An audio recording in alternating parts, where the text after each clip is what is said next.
perkenalkan, nama saya Natasha Alia Zanati dengan NIM 81114227776 dari Rombel 15. Di video kali ini saya akan menjelaskan hukum acara tata usaha negara di bawah bimbingan Bapak Pertama Heri Herlambang SHMH dan Bapak Muhammad Imam Gustomi SHMH. Video ini dibuat untuk memenuhi tugas mata kuliah Hukum Acara Tata Usaha Negara. Hukum acara tata usaha negara adalah aturan yang mengatur tata cara bersengketa di peradilan tata usaha negara. Menurut Rozali Abdullah, hukum ini adalah rangkaian peraturan-peraturan yang membuat cara bagaimana orang harus bertindak untuk melaksanakan peraturan hukum tata usaha negara atau hukum administrasi negara.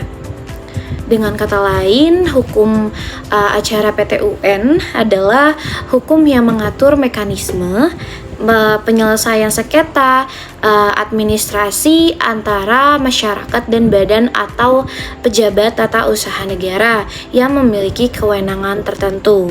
Peradilan tata usaha negara bertujuan memberikan keadilan administrasi kepada masyarakat.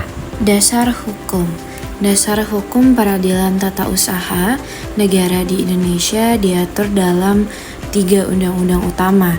Yang pertama yaitu Undang-Undang Nomor 5 Tahun 1986 yang merupakan landasan awal berdirinya peradilan tata usaha negara. Kemudian yang kedua itu ada Undang-Undang Nomor 9 Tahun 2004 yang merevisi beberapa ketentuan dalam undang-undang sebelumnya untuk menyesuaikan dengan perkembangan zaman. Lalu, yang ketiga itu ada Undang-Undang Nomor 5 Tahun 2009 yang menjadi revisi terakhir dan memperbarui pengaturan di bidang hukum acara PT-UN. Ketiga undang-undang ini menjadi pedoman pelaksanaan tugas dan wewenang PT-UN, termasuk aturan mengenai penyelesaian sengketa, asas-asas hukum, dan perlindungan terhadap hak masyarakat. Kemudian selanjutnya ini ada tujuan peradilan tata usaha negara. Apa sih tujuannya? Tujuan peradilan tata usaha negara sendiri ini memiliki 2 tujuan utama, yaitu pertama, memberikan perlindungan terhadap hak individu rakyat. Misalnya ketika ada keputusan yang merugikan secara personal seperti pencabutan izin usaha, penolakan dokumen administrasi, atau tindakan pemerintah yang tidak sesuai prosedur. Kemudian yang kedua itu untuk memberikan perlindungan terhadap hak masyarakat secara kolektif. Misalnya dalam kasus keputusan yang menyangkut kepentingan bersama seperti kebijakan zonasi atau peraturan lingkungan hidup yang merugikan komunitas tertentu. Dengan tujuan tersebut, PT-UN berperan sebagai pengawas pelaksanaan hukum administrasi negara agar tidak merugikan rakyat. Lanjut, di sini ada asas hukum acara PT-UN. Asas-asas dalam hukum acara PT-UN itu menjadi pedoman penting dalam pelaksanaan peradilan. Beberapa asas penting tersebut meliputi yang pertama, asas praduga rehmatik. Setiap tindakan pemerintah dianggap sah hingga ada pembatalan dari pengadilan. Hal ini memberikan stabilitas hukum pada tindakan administratif negara. Yang kedua itu adalah asas para pihak harus didengar. Ya, semua pihak yang berperkara berhak untuk menyampaikan pendapat dan berargumennya di depan hakim. Kemudian yang ketiga itu asas peradilan sederhana, cepat, dan biaya ringan. PT-UN dirancang agar prosesnya mudah diakses masyarakat, ya, tanpa memakan waktu dan biaya yang besar.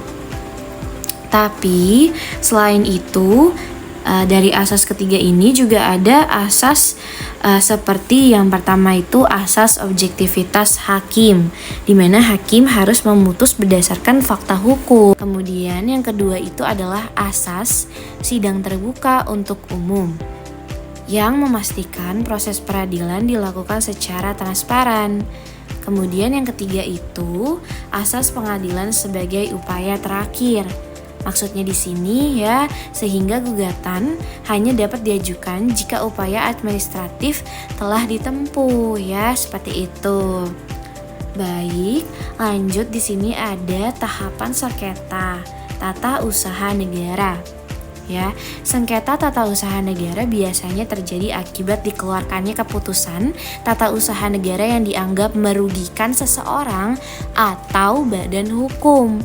Tahapan penyelesaiannya itu sendiri terdiri dari 2 jalur ya, yaitu yang pertama ada upaya administratif ya, banding administratif gitu, yaitu penyelesaian sengketa oleh atasan pejabat yang mengeluarkan keputusan ya.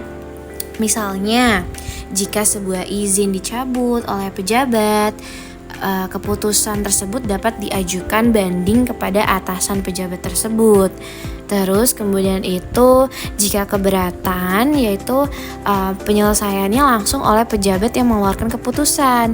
Pejabat tersebut dapat diminta untuk meninjau ulang atau membatalkan keputusannya, seperti itu.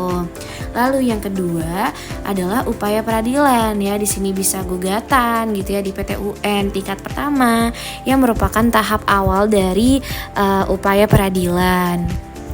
Kemudian bisa juga banding ke Pengadilan Tinggi Tata Usaha Negara jika pihak yang merasa dirugikan tidak pantas dengan putusan pengadilan tingkat pertama, itu bisa langsung lapor aja ke Pengadilan Tinggi Tata Usaha Negara.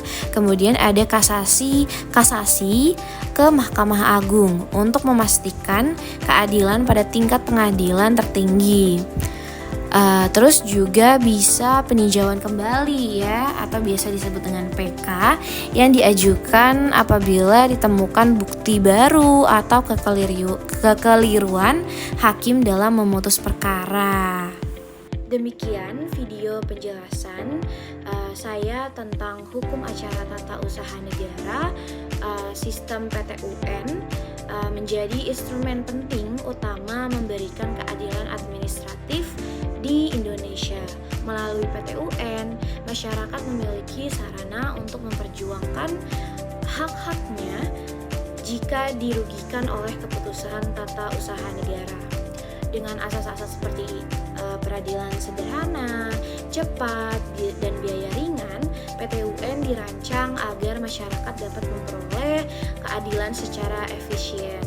Semoga informasi ini bermanfaat dan memberikan pemahaman yang lebih baik tentang proses hukum di peradilan tata usaha negara. Terima kasih atas perhatiannya. Assalamualaikum warahmatullahi wabarakatuh.